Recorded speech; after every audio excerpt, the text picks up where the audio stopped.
Welcome to the Slop Farm. Enjoy the video. In this video, I will explain how to play Canon in D on viola. We will begin by exploring the fundamental melody and the necessary finger positions.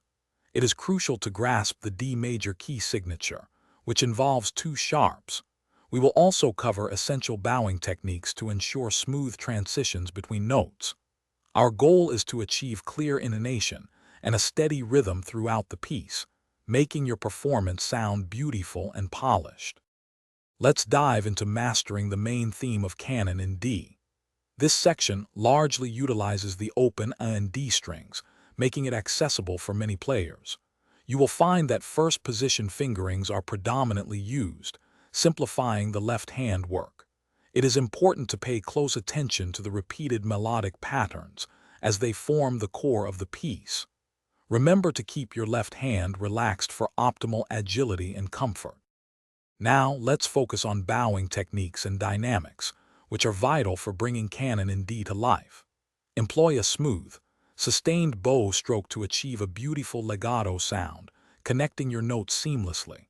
Practice détaché for clear, separate notes when the music calls for it. Always observe the dynamic markings in your sheet music to add expressive depth. Maintaining consistent bow speed and pressure will ensure an even and resonant tone throughout your playing.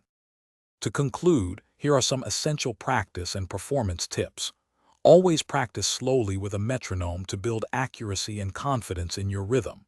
If you encounter challenging passages, break them down into smaller, manageable sections and master each one individually. Listening to various recordings of Canon in D can provide wonderful musical inspiration and insight.